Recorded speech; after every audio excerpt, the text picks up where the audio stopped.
In today's video, we're going to take apart a quartz clock and replace the mechanism and make it run like new. Remember, like and subscribe. Enjoy the content. Thanks. Hello, welcome. Today, we're going to repair a quartz clock by replacing the actual clock movement. That's this piece right here. They're very inexpensive and very commonly available on eBay, Amazon, other places. I'll show you how we decided which one to use, and we will actually walk through the repair. This particular clock is rather large, as you can see. Has some fairly big hands, and the only thing that I'm a little bit concerned about, and we'll find out how well it works, is if the motor needs to be what's known as a high torque model, which means it can handle a little bit heavier hands. But we'll repair it with what we have, and we'll go from there. These are the parts that we'll need to do the repair today. On the top left, we have a set of panel pry bars that are used typically in a car to remove an interior panel. Typically you won't need those, but I've already done a little bit of poking around on this, and it appears that the central unit is glued down, so we will have to very gently pry that up. We also will need a ratchet to take the nut off the other side. I'll show you that in a minute. Obviously the clock repair parts, that's the replacement unit. And the micrometer, you don't absolutely need it, but it makes life a little bit easier to determine what size of the shaft length that you need. One of the things about ordering these parts is you'll see this shaft length. That comes in various sizes. The various sizes are anywhere from about 5 millimeters to quite long, 3/4 of an inch. I'll show you how I guesstimated the length that we needed for this particular unit, and we'll go from there. The very first thing we need to do is to free the clock back from the actual holder. This particular clock, every clock's a little bit different. Some of them you don't even need to do this if they're an open face. Works sort of like a picture frame. You'll see these metal tabs all around the side. They just bend up and out of the way.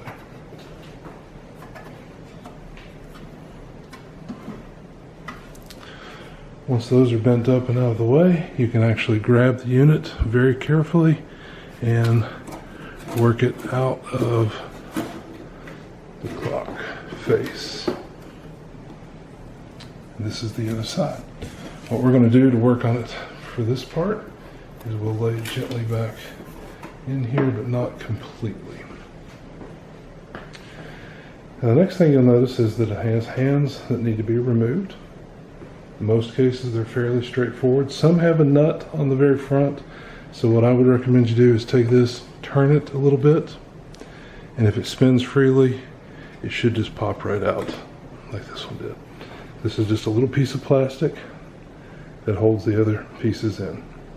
Most of the cheaper clocks have press fit hands, so you just very gently grab a hold of the edge, wiggle a little bit, and it should pop right off of there. There's the minute hand, and the hour hand is next.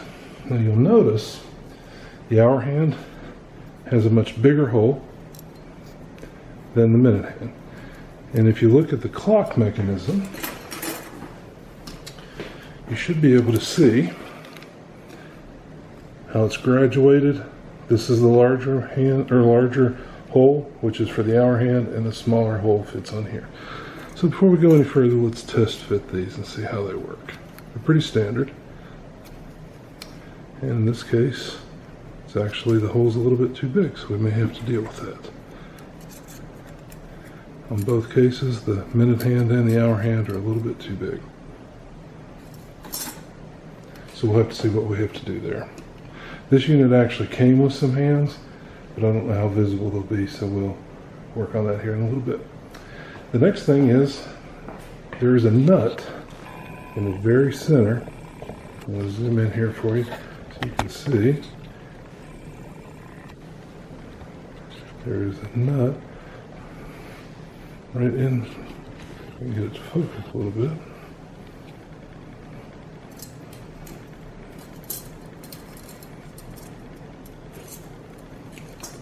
There's a little nut right here that needs to be removed. So that won't focus, but this is really about an 11 millimeter. I didn't happen to have an 11 millimeter, so we'll take this one off with the 12. Very gently, fits on there, give it a little turn, and it's free.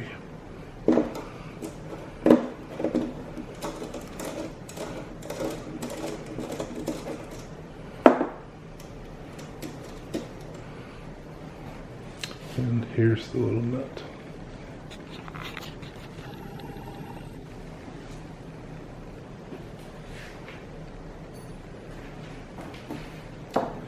This washer is just a washer. It's been squeezed down in there a little bit, so we don't need to worry about it at the moment. Next thing we're going to try to do is see if we can free the mechanism. For that, I'm going to be very gently prying underneath here.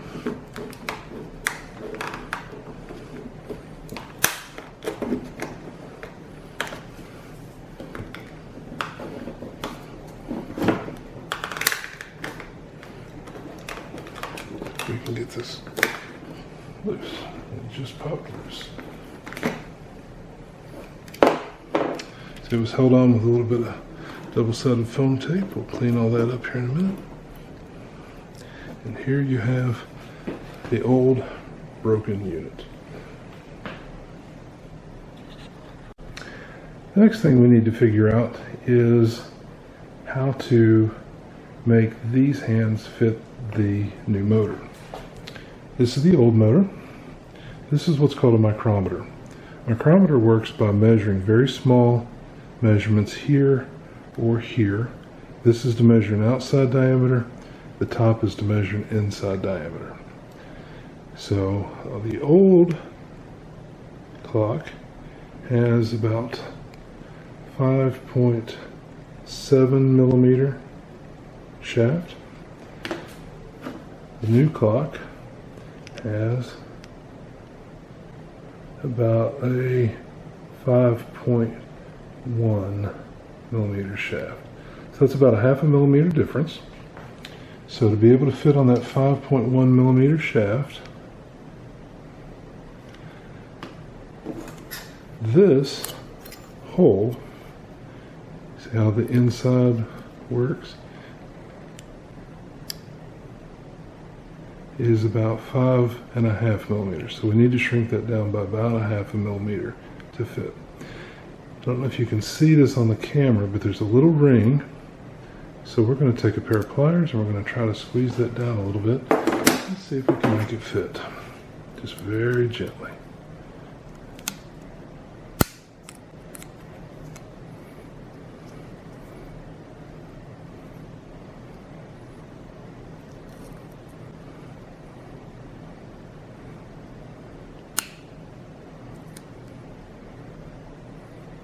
Very gently.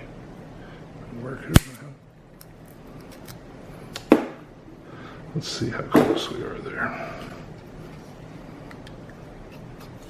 Not quite. You can see there's still a little bit of gap around it, but it's better.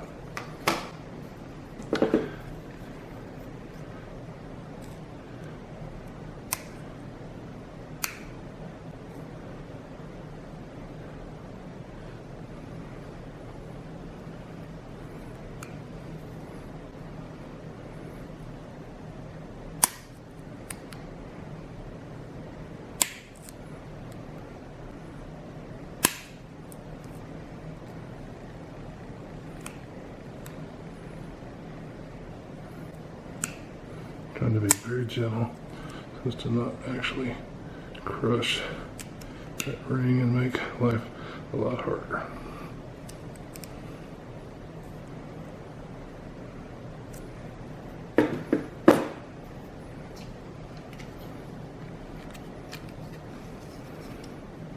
Okay, still not quite enough, so I'm going to pause here for a minute and see if I can figure out a better way to do this.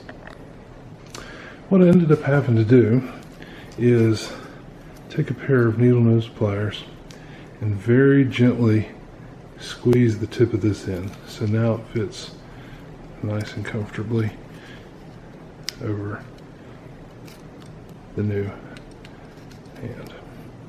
So we got to do the same thing for the minute hand. I was able to very gently squeeze this so it fits on there nice and firm.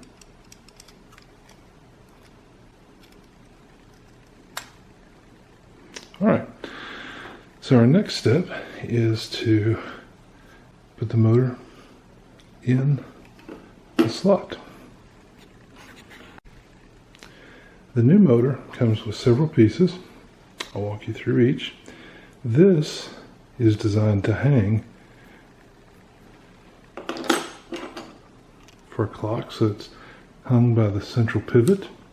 We won't be using it, we don't need it because we actually have a much sturdier mechanism. It also comes with a rubber gasket that goes in the same place where the double-sided foam tape was. There's also a washer, the nut to tighten it down, and this is the replacement for the metal tip. We'll set these aside and let's see if we can get it to work.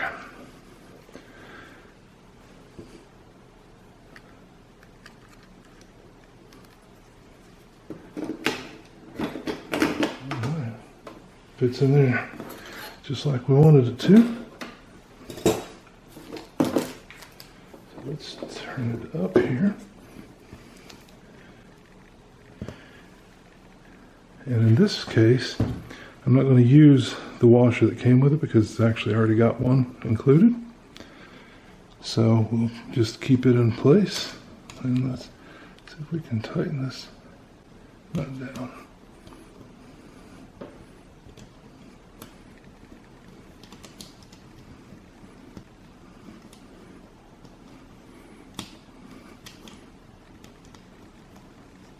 There we go.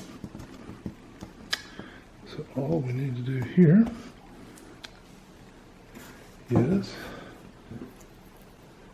you don't want to do this super tight, but just take the socket. In this particular case, the socket's too big, so we'll tighten it down by hand and then use our pair of pliers to get just a little bit more. Again, you don't want to tighten it down because this is a very thin cardboard back. Just enough to hold it in place. Okay.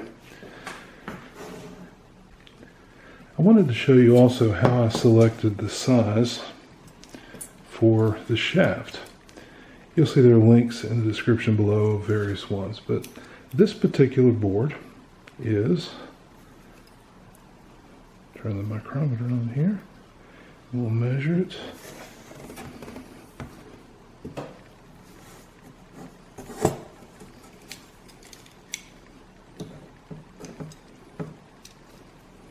I can turn it here so you can actually see it.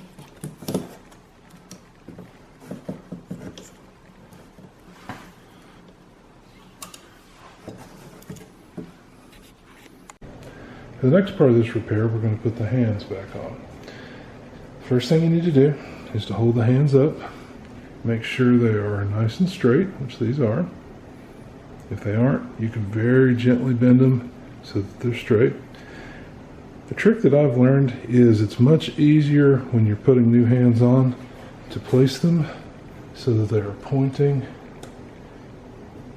at 12 o'clock. Then you just press it down.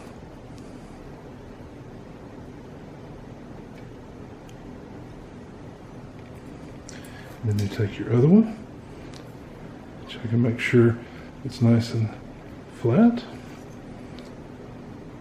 Press it on the smaller shaft. And the next thing we need to do is to check and make sure that they don't actually touch. These do not. They seem good and sturdy. We'll place the holder in the end. Like that. Oops. And we're done. Next pieces we'll reassemble. We are almost there. I set it close to the current time, and I'll flip this over, place it back in position very carefully. I'll bend a couple of these down. So what we need to do now is check to make sure that we have plenty of clearance between the hands and the glass, and we do.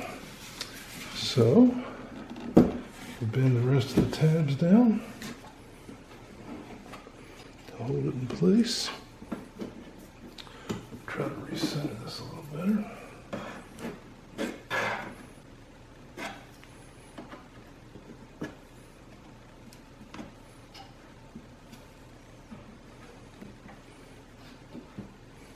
And this clock should be repaired. I'll get a battery, we'll put it in it, let it run for a few minutes, and I'll let you see what it looks like. Left the clock to run all night last night, and it works perfectly. I wanted to add one little addendum to the video. I decided to add just a little bit of hot melt glue, because when you would change the battery, you would want to rotate just a little bit. So I figured that would make it easy to hold in place. Plus, if you ever needed to remove it, it could be easily removed.